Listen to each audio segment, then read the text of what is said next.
بسم اللہ الرحمن الرحیم۔ بسم اللہ الرحمن الرحیم۔ السلام علیکم عزیز طلبہ، آج ہماری کتاب حسامی کا 41واں سبق ہے اور سبق کا عنوان ہے وجوب ادا اور وجوب قضا میں فرق۔ پہلے آپ عبارت کو سنیں، اس کے بعد ساتھ عبارت کا ترجمہ اور پھر اس میں جو باتیں ہیں وہ آپ سے عرض کی جائیں گی۔ تو اب آپ عبارت کی طرف آئیں۔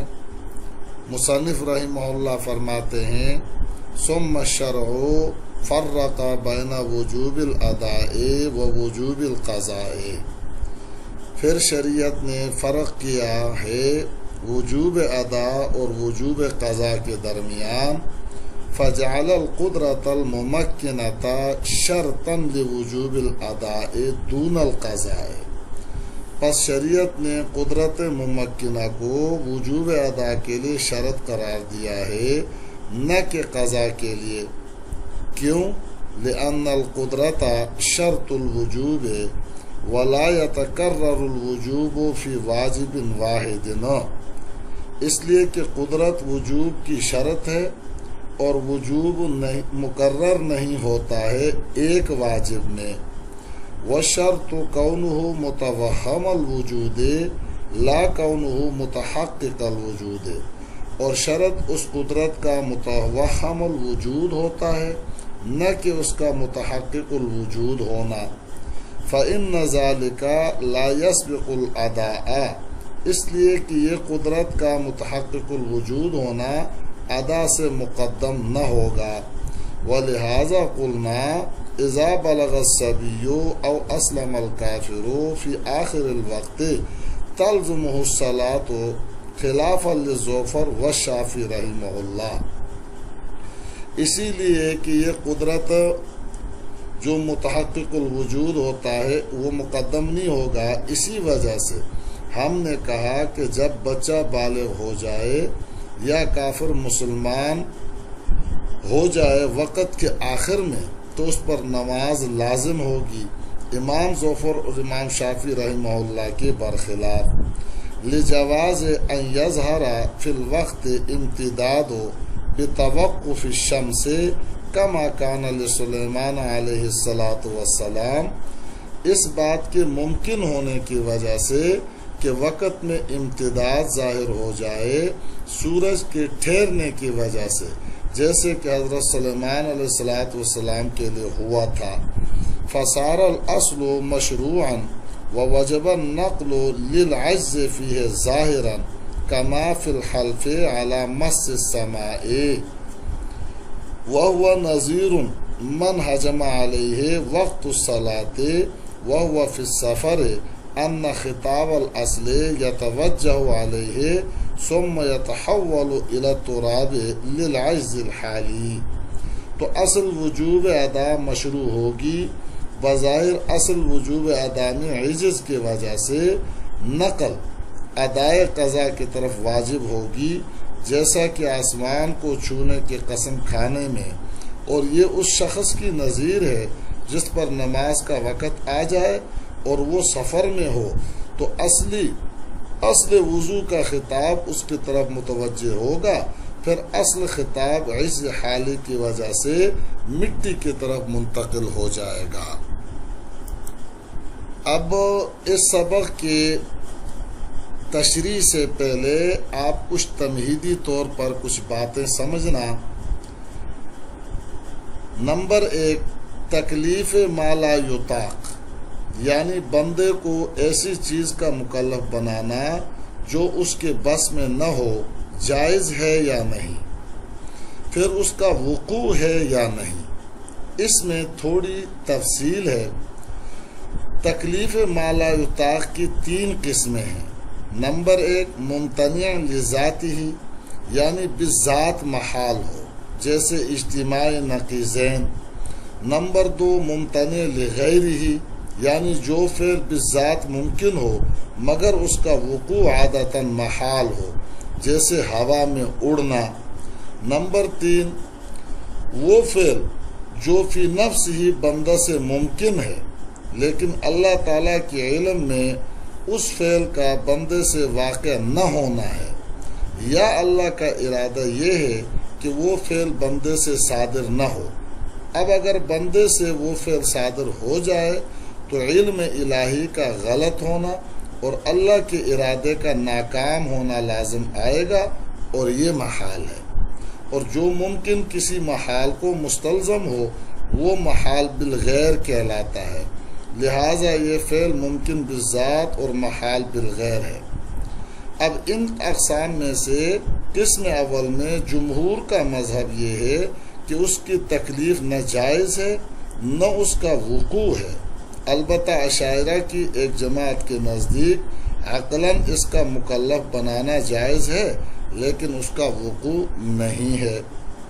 قسم ثانی میں تکلیف کا عدم وقوع متفق علیہ ہے، البتہ جواز میں اختلاف ہے۔ اشاعرہ کہتے ہیں کہ اس کا مکلف بنانا جائز ہے کیونکہ اللہ بندوں کے مالک حقیقی ہیں، ان کو ہر طرح کا اختیار ہے، اللہ کا کوئی تصرف کبھی نہیں ہے۔ تیسری قسم جو ممکن بالذات اور محال بالغیر ہے، اس کا مکلف بنانا جائز بھی ہے اور اس کا وقوع بھی ہے، جیسے ابو جہل، ابو لہب کا ایمان، اس کے بارے میں اللہ کے علم ازلی میں یہ بات متعین تھی کہ وہ ایمان نہیں لائیں گے، پھر بھی ایمان کے مکلف ہیں کیونکہ بالذات ایمان لانا ان کی قدرت میں تھا اور تکلیف کا مدار قدرت و اختیار کے بقا پر ہے۔ اللہ کے علم ازلی میں ان کا ایمان نہ لانا طے ہونے سے ان کا اختیار زائل نہیں ہوتا۔ پھر دوسری بات، جس قدرت سے بندہ مکلف ہوتا ہے وہ قدرت دو طرح کی ہے۔ نمبر ایک قدرت حقیقیہ، جس سے مراد اللہ تبارک و تعالیٰ کی توفیق ہے۔ نمبر دو قدرت متعارفہ، بمعنی اسباب و آلات کی سلامتی۔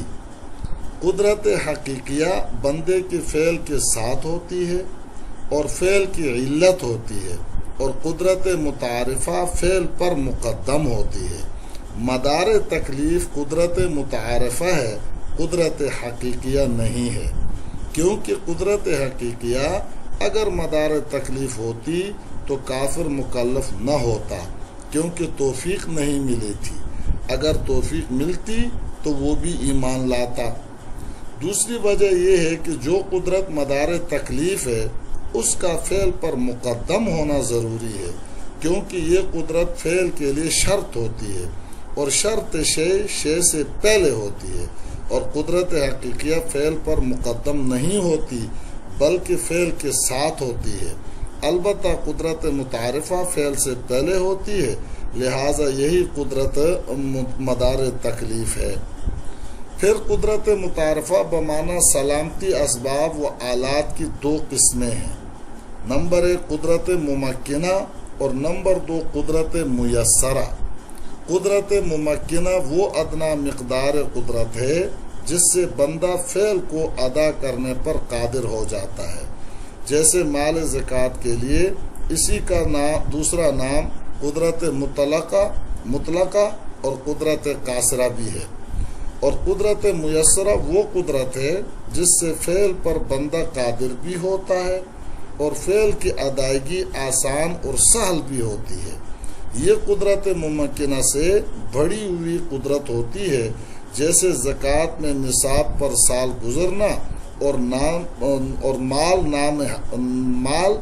نامی ہونا، یہ قدرت میسرہ ہے۔ یہ تو تھی تمہیدی باتیں، یعنی چونکہ اس سبق میں انہی چیزوں پر بحث ہے اس لیے تمہیداً آپ کو بتلائی۔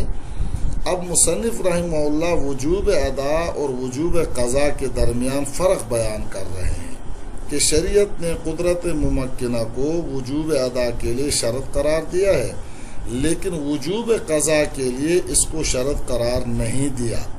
اس لیے اگر کوئی آدمی وقت میں ادا پر قادر ہو گیا مگر ادا نہیں کر سکا، پھر وقت نکلنے کے بعد قدرت زائل ہو گئی تو بھی اس پر قضا واجب ہوگی۔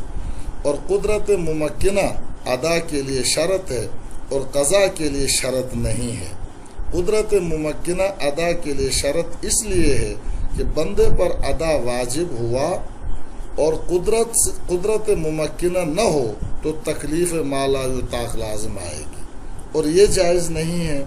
اور قدرت ممکنہ کا تقاضا کے لیے، قدرت ممکنہ کا قضا کے لیے شرط نہ ہونا اس لیے ہے کہ سابق میں یہ بات گزر چکی کہ جو ادا کا سبب ہے وہی قضا کا سبب ہے، کیونکہ وجوب قضا وہی سابق وجوب کا بقا ہے، یہ کوئی دوسرا وجوب نہیں ہے۔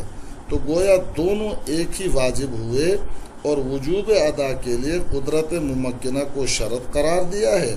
اب اگر وجوب قضا کے لیے بھی قدرت ممکنہ کو شرط قرار دیں تو واجب واحد میں وجوب کی تکرار لازم آئے گی، کیونکہ شرط مقرر ہوئی، یعنی قدرت ممکنہ تو جو مشروط ہے یعنی وجوب وہ بھی مقرر ہوگا، اور واجب واحد میں وجوب کی تکرار باطل ہے۔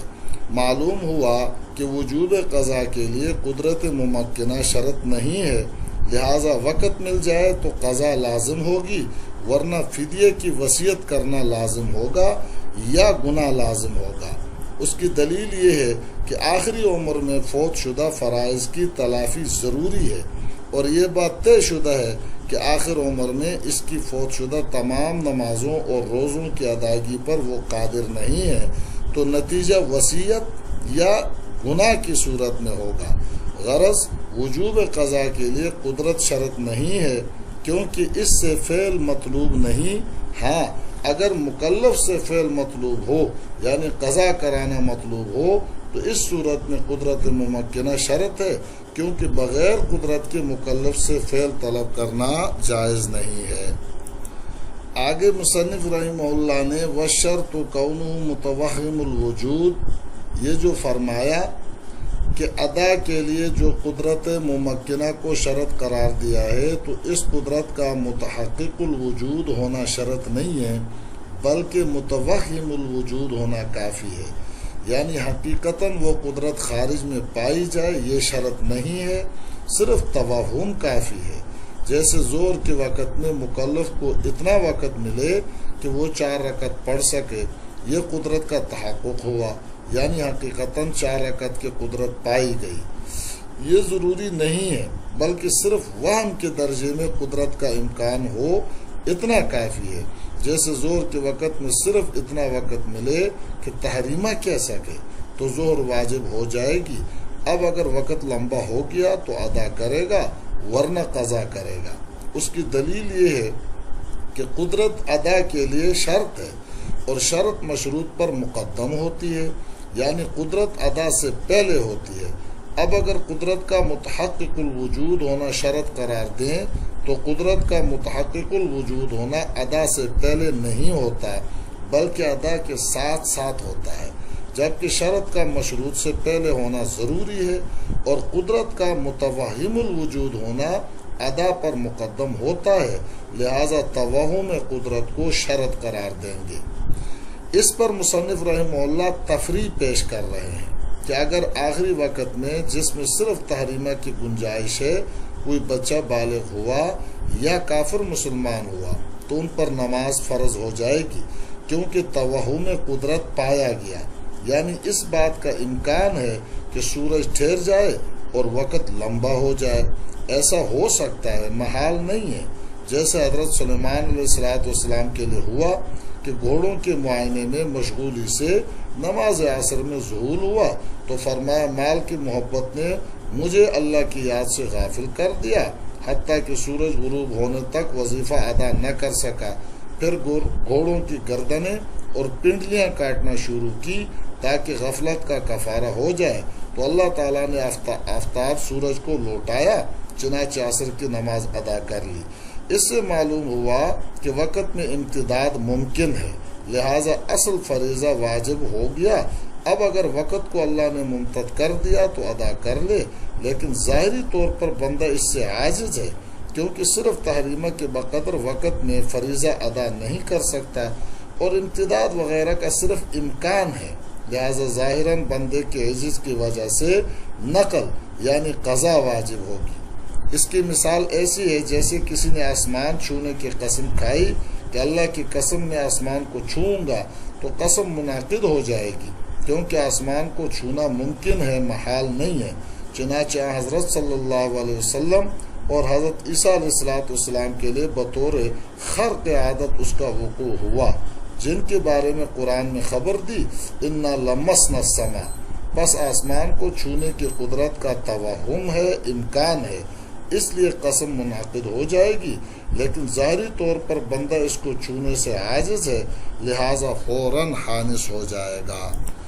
مصنف رحمہ اللہ فرماتے ہیں کہ توہم قدرت کی مثال بالکل ایسی ہے جیسے کوئی آدمی سفر میں ہے اور اچانک اس پر نماز کا وقت داخل ہو گیا اور اس کے پاس پانی نہیں ہے، نہ آس پاس میں کہیں پانی ہے، تو اولاً اس پر اصل یعنی وضو کا خطاب متوجہ ہوگا، کیونکہ پانی پر قدرت کا توہم موجود ہے۔